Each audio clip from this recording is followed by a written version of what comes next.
అందరికీ నమస్కారం.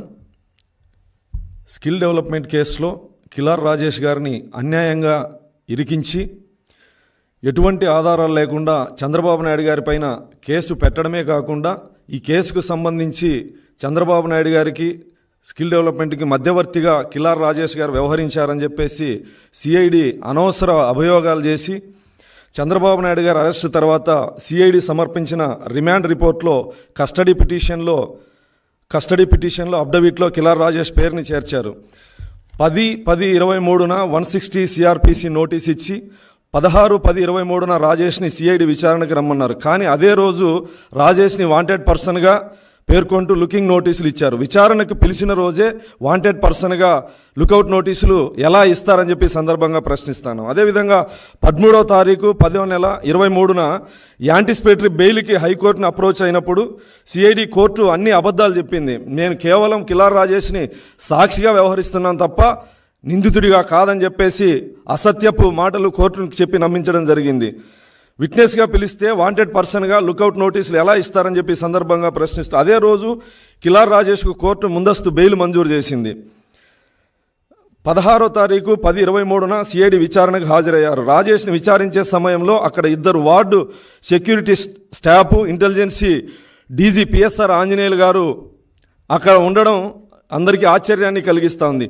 అక్కడ స్టాఫ్ వార్డు సభ్యుల్ని 2 పిఎస్ఆర్ ఆంజనేయులు గారు అంటే ముందస్తు వ్యూహంలో భాగంగా కిలార్ రాజేష్ గారిని బెదిరించి భయభ్రాంతులకు గురి చేసి ఏ విధంగా అయినా సరే ఈ కేసుని ఒప్పించే విధంగా ఆయన బెదిరించడం జరిగింది. కుటుంబ సభ్యుల్ని, రాజేష్ గారి వ్యాపారాలని దెబ్బతీస్తామని చెప్పేసి, నిన్ను హతమారుస్తామని చెప్పేసి బెదిరించి, అంటే వాళ్ళని ఎందుకు అక్కడ పెట్టుకున్నారంటే బెదిరిస్తే ఒకవేళ రాజేష్ బెదిరితే పంచనామా చేసి అరెస్ట్ చేయడానికి సిద్ధంగా అక్కడ వాళ్ళని పెట్టడం జరిగింది.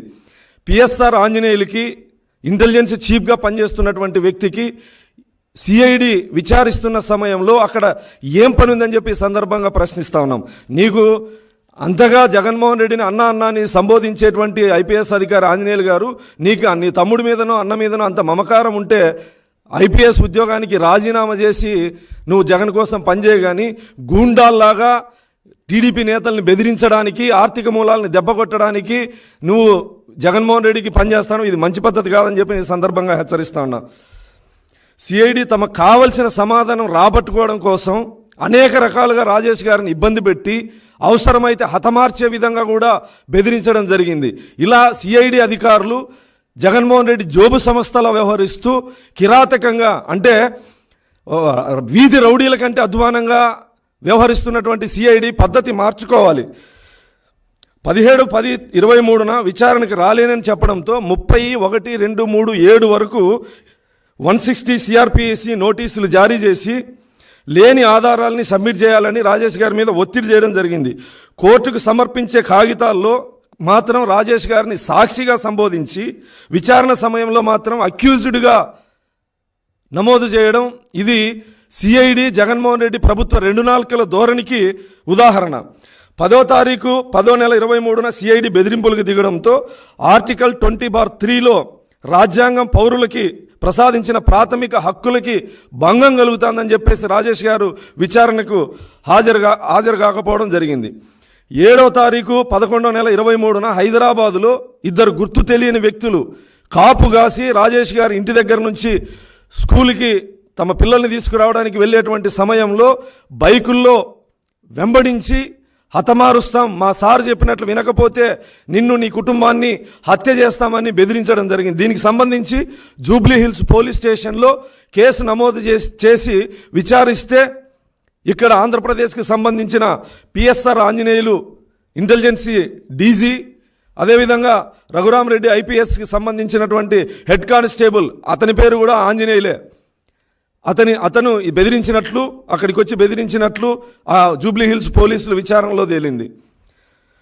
సిఐడి ఇచ్చిన 9/11/23న సిఐడి ఇచ్చిన 160/91 సిఆర్పిఎస్ నోటీసులు భారత రాజ్యాంగంలోని ఆర్టికల్ 23కి విరుద్ధమని రాజేష్ రిట్ పిటిషన్ దాఖలు చేయడం జరిగింది. సిఐడి విచారణలో పిఎస్ఆర్ ఆంజనేయులు ఎందుకు తలదూర్చారు అంటే, మాట వినకపోతే జగన్మోహన్ రెడ్డి చెప్పినట్లు రాజేష్ గారిని ఒప్పించే బాధ్యత పిఎస్ఆర్ ఆంజనేయులు తీసుకున్నట్లు సిఐడి విచారణ మధ్యలో విచారించేటప్పుడు రాజేష్ గారిని విచారించేటప్పుడు అక్కడికి వచ్చి అంటే ఇక్కడ చెప్పలేని విధంగా ఆయన్ని బెదిరించడం జరిగింది. బెదిరిస్తే కేసు రాజేష్ గారి మీద నెపం నెట్టివేసి చంద్రబాబు నాయుడు గారిని రాజేష్ గారిని ఇబ్బంది పెట్టే విధంగా అక్కడ వార్డు సభ్యుల్ని సెక్రటరీని ఇద్దరిని పెట్టుకొని పంచనామా చేసేందుకు సిద్ధపడి పిఎస్ఆర్ ఆంజనేయులు అక్కడికి రావడం జరిగింది. PSR Anjaneyulu IPC PSR Anjaneyulu అనే వ్యక్తి ఒక రాష్ట్ర అధికారిగా ఇంటెలిజెన్స్ డీజీగా ఉన్నటువంటి వ్యక్తి వీధి రౌడీగా గూండాగా వ్యవహరిస్తూ కేవలం జగన్మోహన్ రెడ్డి మొహంలో ఆనందం చూడడానికి వీధి రౌడీ కంటే దారుణంగా థర్డ్ క్లాస్ రౌడీ కంటే దారుణంగా పిఎస్ఆర్ ఆంజనేయులు వ్యవహార శైలి ఉంది. ఇతను ఇంటెలిజెన్స్ డీజీగా ఉంటూ తెలుగుదేశం పార్టీ నాయకుల్ని బెదిరించడానికి వాళ్ళ వ్యాపారాలు చేసేటువంటి వాళ్ళని బెదిరించి ఆర్థిక మూలాల్లో దెబ్బకొట్టి తెలుగుదేశం పార్టీని బలహీనపరిచేందుకు జగన్మోహన్ రెడ్డి జోబు సంస్థల ఇంటెలిజెన్స్ డీజీగా వ్యవహరిస్తున్నటువంటి ఇతను పద్ధతి మార్చుకోకపోతే నువ్వు అన్నా అని సంబోధించేటువంటి జగన్మోహన్ రెడ్డి ఆ పక్క రక్తం పంచుకు పుట్టిన చెల్లినే ఇతర రాష్ట్రాలకు తరిమేసినటువంటి వ్యక్తి. నువ్వు పెద్ద అన్నా అని పిలిచినంత మాత్రాన ఆయన నీకు గౌరవం ఇచ్చినంత మాత్రాన కాలం ఎప్పుడు ఇలాగే ఉంటుంది అనుకోవద్దు పిఎస్ఆర్ ఆంజనేయులు గారు. ఖచ్చితంగా అధికారం అనేది ఎవరికీ శాశ్వతం కాదు. సిఐడి అధికారులు ఐపీఎస్ అధికారులు పద్ధతి మార్చుకోవాలి. మీరేమన్నా వీధి రౌడీలా? కేవలం తెలుగుదేశం పార్టీ నాయకుల్ని ఇబ్బంది పెట్టడానికి కిలార్ రాజేష్ గారిని మీరు అనేక రకాలుగా వెంబడించారు, అనేక రకాలుగా ఇబ్బందులు పెట్టారు. వాళ్ళ కుటుంబ సభ్యుల్ని బెదిరించారు, ఆయన్ని బెదిరించారు, సంపుతామని బెదిరించారు, వ్యాపారాలు దెబ్బ కొడతామని బెదిరించారు. చివరికి పిల్లల్ని కిడ్నాప్ చేస్తామని కూడా స్కూల్ దగ్గర పిల్లల్ని కిడ్నాప్ చేస్తామని కూడా బెదిరించిన నిజాయితీ పరుడు కాబట్టి ధైర్యవంతుడు కాబట్టి మీరు ఎన్ని కుట్రలు కుతంత్రాలు చేసినా మీకు మీ విచారణలో ఆయన నిజాలు చెప్పడం జరిగింది. మీరు ఎన్ని బెదిరించినా అంటే ఇక్కడ స్కిల్ డెవలప్మెంట్ కేసులో ఆయన ప్రమేయం లేకపోయినా ప్రమేయం ఉన్నట్లు నిరూపించడానికి మీరు చేసినటువంటి ప్రయత్నాలన్నీ తిప్పికొట్టడమే కాకుండా ధైర్యంగా ఈరోజు మీ మీద న్యాయ పోరాటం చేస్తానంటే ఇప్పటికైనా బుద్ధి తెచ్చుకోవాలని చెప్పి ఈ సందర్భంగా నేను హెచ్చరిస్తా ఉన్నా. కిలార్ రాజేష్ను సిఐడి వాంటెడ్ పర్సన్గా పేర్కొనడం, సిఐడి వెబ్సైట్లో దొరికిన టెక్నికల్ ప్రాబ్లంగా చెప్పి కోర్టుకు చెప్పి తప్పించుకున్నారు. అయినా ఇప్పటికీ లుకౌట్ నోటీసులు అలాగే ఉన్నాయి రాజేష్ గారి మీద. ఇప్పటికైనా సిఐడి అధికారులు పద్ధతి మార్చుకోవాలి.